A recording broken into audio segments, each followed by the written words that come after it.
Excelente dia! 8:08. Você já chegou atrasado em uma história? Não em um lugar, gente, em uma história.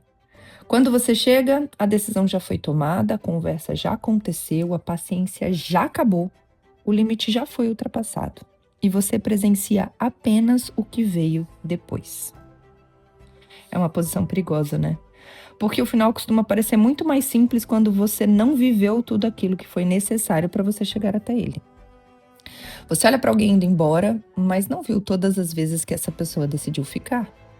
Vê alguém dizendo não, mas não conhece a quantidade de vezes que ela disse sim antes daquele momento. Vê uma decisão que parece radical, sem conhecer todas as pequenas concessões que a antecederam. E então fazemos uma coisa muito humana. Julgamos o último movimento como se ele tivesse começado ali. Só que quase nada começa no momento em que se torna visível. E essa frase que eu acabei de dizer merece um pouco mais de espaço na sua mente, porque somos muito influenciados pelo momento em que nós entramos na história e confundimos o momento em que vimos alguma coisa com o momento em que aquilo começou. Uma decisão pode levar anos para parecer repentina. Um limite pode levar centenas de concessões para parecer exagerado. E um afastamento, gente, pode carregar uma história inteira antes de parecer frio. Uma mudança pode estar acontecendo há muito tempo antes que alguém consiga percebê-la. E é aqui que eu quero colocar uma pergunta no nosso café de hoje. Quantas pessoas você julgou pelo capítulo em que você entrou na história delas? Nossa! Isso é muito forte, né? Porque existe algo muito confortável em chegar no final. No final, nós temos o resultado. Olhamos para trás e tudo parece conectado. As escolhas evidentes, os erros evitáveis, as respostas óbvias. Mas existe uma injustiça silenciosa nisso. Estamos avaliando uma decisão com informações que quem decidiu ainda não tinha. Isso acontece muito mais do que a gente percebe. Olhamos para o passado e dizemos, era óbvio. Agora é. Depois que aconteceu, muita coisa fica óbvia. Mas será que era óbvia quando ainda existiam 5 caminhos possíveis? Quando ninguém sabia qual deles funcionaria? Ou quando aquela pessoa ainda precisava escolher sem conhecer o final? Existe uma diferença enorme entre analisar uma história e estar dentro dela enquanto ela ainda está sendo escrita.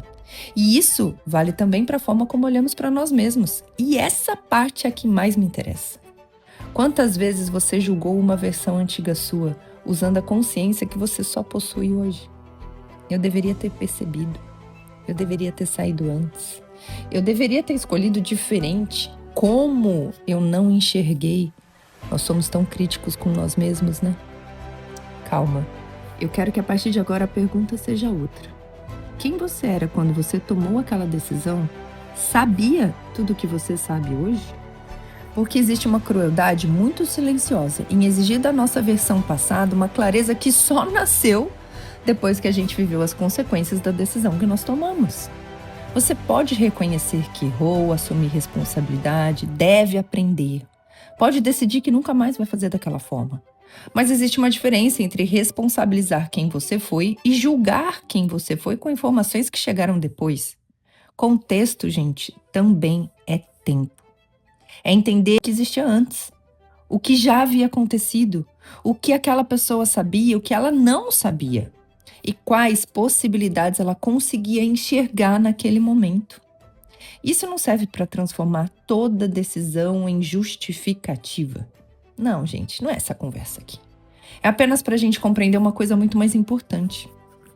O mesmo ato, visto no final de uma história, pode parecer completamente diferente quando você conhece o caminho que te levou até ele. Então, quando uma atitude parecer incompreensível, existe uma pergunta melhor do que: como alguém faz isso?